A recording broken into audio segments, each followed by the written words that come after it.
ہمارے نبی صلی اللہ علیہ وسلم کی جو پیش گوئیاں ہیں اگر وہ پوری نہیں ہوئی تو آپ ٹائم کا انتظار کریں، ایک وقت پوری ہو جائیں گی۔ 1300 سال تک مسلمانوں کو اس حدیث کا مطلب سمجھ میں نہیں آیا۔ عملی دنیا میں ایمان تو تھا سب کا کہ اللہ کے نبی نے جو فرمایا برحق ہے، کیونکہ یہودیوں سے میں نے بتایا نا لڑائی ہوئی نہیں ہے۔ جب مدینہ سے اور جزیرہ عرب سے ان کو نکالا گیا، یہ دنیا کے مختلف ملکوں میں جا کے آباد ہو گئے ہیں۔ اس کے بعد یہ ہمیشہ یا تو عیسائیوں کے زیر سایہ رہے ہیں یا مسلمانوں کے زیر سایہ رہے۔ ان کی لڑائی اگر ہوئی عیسائیوں سے ہوئی ہے، مسلمانوں سے ان کا کبھی ٹاکرا نہیں ہوا۔ لیکن پیغمبر صلی اللہ علیہ وسلم نے کیا فرمایا صحابہ سے؟ تو قاتلون، تم لڑو گے، تم سے مراد یہ امت لڑے گی، ایک وقت آنے والا ہے اور ایسی لڑائی ہوگی، ایسی لڑائی ہوگی کہ حتی یختبی احدکم وراء الحجر، کہ پتھر اور درخت بھی یہودی کا ساتھ دینا چھوڑ دیں گے۔ آج دنیا جن حالات کی طرف جا رہی ہے نا، یہ ایسا لگتا ہے کہ اس حدیث کے پورا ہونے کا ٹائم آ گیا ہے۔ ہم جب قرآن مجید پڑھتے تھے، اب بھی پڑھتے ہیں، لیکن جب طالب علمی کے دور میں جب سمجھ کے پڑھنا سیکھا ہم نے، تو ہم جگہ جگہ قرآن میں دیکھتے تھے غُرِبَتْ عَلَيْهِمُ الذِّلَّةُ، اللہ نے ان پر ذلت کو مسلط کر دیا ہے۔ میں بار بار کہوں، یہودیوں سے ہماری مراد علی الاطلاق سارے یہودی نہیں ہیں، کیونکہ میرے بیان کو لوگ شارٹ کلپ بنا کے غلط چلاتے ہیں۔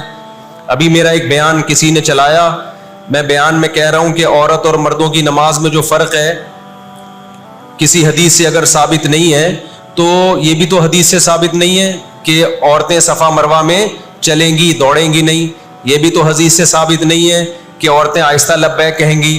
آگے میں نے پوری ڈیٹیل میں بات کی ہے۔ کسی نے میرا اتنا سا کلپ چلا دیا اور جواب میں کسی دوسرے کا کلپ چلا دیا کہ دیکھو فلاں فلاں حدیث تو ہے، فلاں حدیث تو ہے جس میں آتا ہے عورتیں صفا مروہ پہ چلیں گی، حالانکہ میں ان حدیثوں کا جواب اس کلپ میں دے چکا ہوں۔ نمبر 1 وہ مرفوع حدیثیں نہیں ہیں، نمبر 2 وہ صحیح روایتیں نہیں ہیں، من گڑت ہیں، یا تو بہت درجے کی ضعیف ہیں، اس قابل نہیں ہے کہ ان کو دلیل کے طور پہ پیش کیا جائے۔ لیکن شرارتی نے میرا آدھا کلپ چلایا اور دوسرے اسکالر کا میرے مقابلے میں لگا دیا۔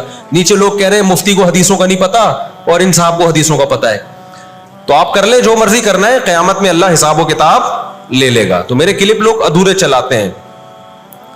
ہمیں اللہ کا شکر ہے، ان لوگ، ہم نہیں کہہ رہے ہم بہت بڑے فنٹر ہیں، یہ جو آج کل کے یوٹیوبرز آ رہے ہیں نا، جو نئے نئے اسکالرز آ رہے ہیں، ان سے قرآن کا بھی الحمدللہ زیادہ پتہ ہے، حدیثوں کا بھی ان سے الحمدللہ زیادہ پتہ ہے۔ ہم نے جن استاذوں سے حدیثیں پڑھی ہیں نا، ان کے 20-20 سال کے تجربے ہیں حدیث پڑھانے کے، اور وہ اردو میں نہیں پڑھاتے، وہ عربی میں پڑھتے ہیں، عربی میں پڑھاتے ہیں، اور اسماء الرجال کے بڑے بڑے علامے ہیں۔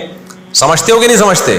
اور میں نے تو دور حدیث جو کیا ہے نا، دور حدیث ہم نے تو الگ ہی سٹائل میں کیا ہے۔ ہم پر تو پابندی تھی کہ جب حدیث کا سبق ہوگا تو ہم نے خود عربی کتابیں دیکھ کر، عربی شروحات دیکھ کر لیکچر کو تیار کرنا ہے، سند بھی خود پڑھنی ہے، سند کی بحث بھی، اور پوری بحث بھی خود ہی تیار کرنی ہے۔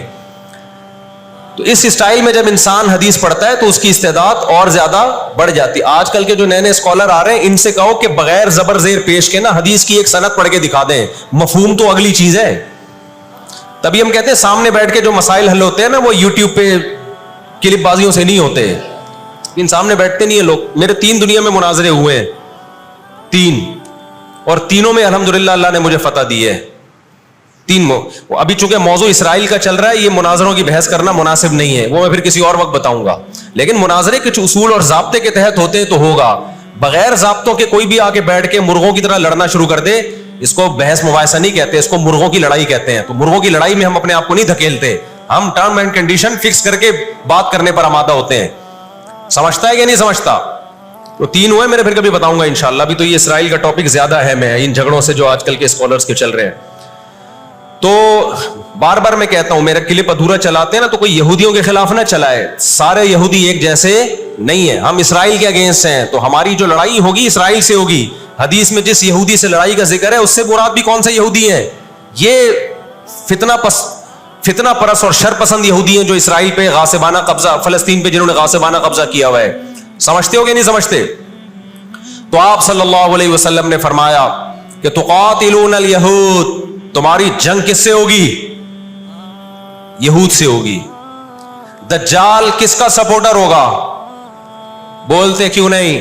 ابھی تو دجال آیا نہیں ہے اور آپ نے بولنا چھوڑ دیا ہے. جب آئے گا تو پھر تو اچھے اچھوں کی بولتی بند ہو جائے گی. کس کا سپورٹر ہوگا وہ؟ ہاں میں عرض کر رہا تھا کہ ہم جب قرآن پڑھتے تھے ضربت علیہم الذلہ، قرآن کہتے ہیں ہم نے ذلت ان کے اوپر دے ماری ہے ان فسادوں کی وجہ سے جو یہ کرتے رہے ہیں دنیا میں، ان فسادات کی وجہ سے. ہم جب پڑھتے تھے ہم کہتے تھے اے اللہ آج تو یہودی ذلیل نہیں ہے. اسرائیل کتنا پاورفل ہے کہ گچی کس کی پکڑی ہوئی ہے اس نے؟ امریکہ کی. ہندوستان کو گچی سے پکڑا ہوا ہے. تو آج تو بڑی عزت ہے. میں نے اپنے استاد سے یہ سوال پوچھا، انہوں نے بڑا معقول جواب دیا اور یہ تفسیر کی کتابوں میں بھی لکھا ہے. دیکھیں آپ یہودیوں کی ہسٹری اٹھا کے دیکھیں نا، ہمیشہ کوئی نہ کوئی ایسا ان پر مسلط ہوا ہے جنہوں نے ان کی شرارتوں کا مزہ ان کو دنیا میں چکھایا ہے. قرآن سے بھی یہ بات ثابت ہے کہ ان کو ان کی شرارتوں کا مزہ عذاب جو ہے وہ دنیا میں ملتا رہے گا. میں بار بار کہتا ہوں ہٹلر نے بھی ان کو عذاب دیا ہے. ہٹلر سے پہلے بھی اسلامی نہیں بلکہ دنیا کی تاریخ میں بہت سے ہٹلر گزر چکے ہیں جنہوں نے ان کی شرارتوں کی ان کو دنیا میں سزا دی ہے. ہم پھر بھی بتائیں ہم ہٹلر کے حامی نہیں ہیں جو ظلم اس نے کیا، لیکن وہ بھی ان کی شرارتوں سے بیزار تھا. قرآن کہہ رہے ہم نے ان پر ذلت کو دے مارا ہے. دنیا میں بہت دفعہ رسوا ہوئے یہ. اب کیا ہے؟ یہ آخری ذلت ہے یہودیوں کی جو اب کس کے ہاتھوں ہونے والی ہے؟ فلسطینیوں کے ہاتھوں. آپ کو معلوم ہونا چاہیے جب دنیا میں کسی کو بہت زیادہ ذلیل کیا جاتا ہے نا تو پہلے اس کو عزت دی جاتی ہے. کسی کے گلے میں آپ جوتوں کا ہار پہنا دو، یہ بھی ایک ذلت ہے. اور ایک طریقہ یہ 3 پیس سوٹ ٹائی میں آپ اس کو صدارت کی کرسی پہ بٹھائیں اور پھر آپ اس کو جوتوں کا ہار پہنا دیں. بتاؤ کون سی بڑی ذلت ہے؟ یہ دوسری ذلت پہلی ذلت سے بڑی ہے. پوری دنیا میں مار کھانے کے بعد نا اپنی شرارتوں کی وجہ سے آج اللہ نے ان کو ایک تھوڑی سی حکومت دی ہے. ایک چھوٹا سا کنٹری. آپ اگر اسرائیل کو نقشے میں دیکھیں گے تو کراچی بھی بڑا ہے اسرائیل سے. اتنا چھوٹا ملک، اتنا چھوٹا ملک اور تعداد بھی بہت تھوڑی. اللہ نے انہیں کچھ وقت پنپنے دیا ہے. اللہ نے کہا ٹھیک ہے تم دنیا تمہاری آخری شرارت دیکھ لے، اس کے بعد جو میری طرف سے تم پہ مار پڑنے والی ہے اس کے بعد قیامت تک تم دوبارہ اٹھنے کے قابل نہیں رہو. یہ آخری ذلت کا انتظام ہو رہا ہے یہود کا. اور جو فائنل میچ ہوتا ہے نا وہ شاندار ہی ہوتا ہے. کیا خیال ہے؟ سیمی فائنل میں اتنا لوگ دلچسپی سے نہیں دیکھتے، کوارٹر فائنل میں اتنا دلچسپی سے بولو نہیں دیکھتے جو فائنل میچ دیکھتے ہیں. اللہ نے ان کا ظلم پوری دنیا کے سامنے نمایا. آج جو غزہ پہ جو کچھ ہو رہا ہے پوری دنیا کے سامنے اللہ نے دکھا دیا. 1 منٹ رکھیں اس کو. پوری دنیا کو دکھایا نا اللہ نے کیا کر رہے ہیں. یہ کس طرح سے اسرائیل میں لوگوں کو لا کے آباد کیا فلسطین میں. پھر فلسطینیوں پہ اقوام متحدہ کی 60 سے زیادہ قراردادیں ہیں جس کی اسرائیل دھجیاں اڑا چکا ہے. 60 سے زیادہ قراردادیں، 60 سے زیادہ جس کو اسرائیل نے ماننے سے انکار کیا ہے. یونائٹڈ نیشن کی بات کر رہا ہوں میں. تو اللہ تعالیٰ ان کو تھوڑا سا پنپنے دے رہے ہیں کہ ٹھیک ہے اس دفعہ سیمی فائنل تم جیت لو، فائنل تک تو پہنچو نا تم، اس کے بعد ہوگا کیا. دیکھو آپ نے سنا ہوگا کہ لاتوں کے بت ہاتھوں سے نہیں مانتے. یہ جو اسرائیل جو کچھ کر رہا ہے نا اس کا اصل حل مجھے بھی پتا ہے مظاہروں میں نہیں ہے. اس کا اصل حل ہے جہاد. اس کا اصل حل کیا ہے؟ جہاد، جو کہ فلسطینی کر رہے ہیں.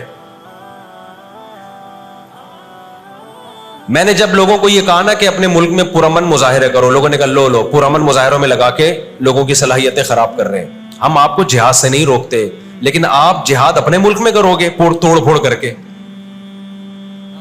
یا جہاں یہودی ظلم کر رہا ہے وہاں لڑائی کرو گے آپ.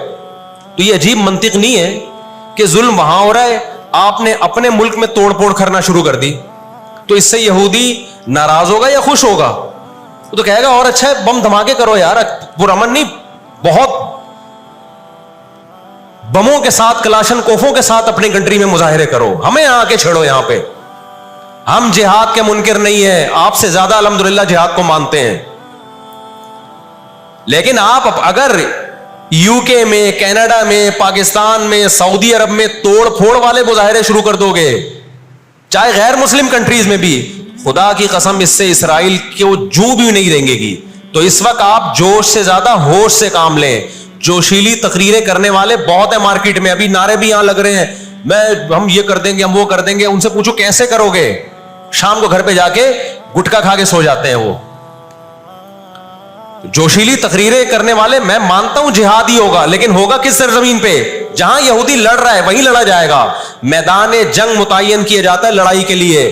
یہ نہیں ہوتا کہ آپ میدان جنگ میں نہیں جا سکتے تو جو میدان جنگ نہیں ہے اس کو میدان جنگ بنا دو. ایسا دنیا میں کبھی بھی نہیں ہوتا. یہ تو وہ جون پور کے قاضی والا قصہ ہو جائے گا کہ وہ سولی پہ لٹکایا ایک شخص کو, اس کی گردن موٹی تھی, وہ پھندے میں آ نہیں رہی تھی. انہوں نے کہا اس کی گردن چونکہ پھندے میں آ نہیں رہی ہے تو اس کی چونکہ آ رہی ہے, اس کو لٹکا دو آپ. وہ کہے گا میری آ رہی ہے لیکن میرا قصور کیا ہے؟ تو یہ عجیب قسم کا جہاد ہے. آپ اپنے ملکوں میں, یو کے, کینیڈا میں آپ نے اگر توڑ پھوڑ کرنا شروع کر دی, وہ چھوڑے گا تھوڑی کینیڈا آپ کو. یو کے, امریکہ میں آپ نے اگر توڑ پھوڑ شروع کر دی, وہ چھوڑے گا تھوڑی. آپ کی اوقات کتنی ہے؟ لڑائی کے لیے سب سے پہلے میدان جنگ کا تعین ضروری ہے کہ لڑائی ان کی مرضی سے نہیں ہوگی. کہاں کہ وہ جہاں چاہ رہے ہیں, لڑائی ہماری مرضی سے ہوگی. ہم جہاں کہیں گے وہاں لڑائی ہوگی. میں سمجھا پا رہا ہوں اپنی بات؟ تو علاج, بہت سے لوگوں نے جہاد کا انکار کر دیا, یہ بھی غلو ہے. اور بہت سے لوگوں نے ہر جگہ کو میدان جنگ بنانے کے چکر میں ہے. یہ ایک طرف کی انتہا ہے. آج دنیا نے ان کو نہتا چھوڑ دیا ہے, فلسطینیوں کو, لیکن وہ ڈٹے ہوئے ہیں.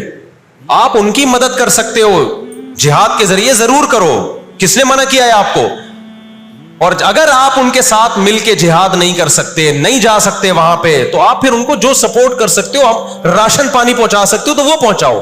میں نے پاکٹ ویلفیئر ٹرسٹ کا نام لیا نا, اس میں بھی لوگوں نے اعتراض کیا, لو بھائی ان کو راشن کی ضرورت تھوڑی ہے, ہمیں پتہ ہے راشن سے کام نہیں چلے گا. لیکن جو جہاد ہوگا تو وہاں جا کے ہوگا. یہاں بم پھاڑنا شروع کر دیے, اس سے اسرائیل کی صحت پہ کوئی فرق نہیں پڑے گا. اسرائیل پہلے ہی ان کی سازشوں سے لیبیا تباہ ہو چکا ہے. ایک مضبوط ریاست تھی, عراق کا بیڑا غرق کر دیا. اب وہ چاہتا ہے سعودی عرب کا بھی بیڑا غرق ہو, وہ چاہتا ہے پاکستان کا بھی بیڑا غرق ہو. تو ان بیڑا غرق ہونے سے جو آپ کی ٹوٹی پھوٹی رہی صحیح لنگڑی لولی حکومتیں, ان کی بھی ایسی کی تیسی ہو جائے گی. اور فلسطینی بھی نہیں چاہتے کہ دوسرے ملکوں میں لڑو, وہ کہتے ہیں لڑنا ہے تو ہمارے پاس آؤ. تو یہ اب جو دنیا جا رہی ہے نا جس طرف, ہو یہ رائے. میں نے آپ کو قرآن کی آیت پیش کی تھی نا, وَكَذَلِكَ نُوَلِّي بَعْضَ الظَّالِمِينَ بَعْضًا. اللہ کہتے ہیں ہم بعض ظالموں کو بعضوں سے پٹواتے ہیں. تو پہلی جو ابھی تک تو ہم نے نا امیدی کی باتیں کی ہیں, مسلمان ممالک شکست کھا کے بیٹھ چکے ہیں, 3 بڑی جنگوں میں شکست ہو چکی ہے. اس کے بعد اب کسی مسلم کنٹری میں اسرائیل پر چڑھائی کی طاقت نہیں. ان کو پتا ہے پیچھے امریکہ بیٹھا ہوا ہے, پورا یورپ.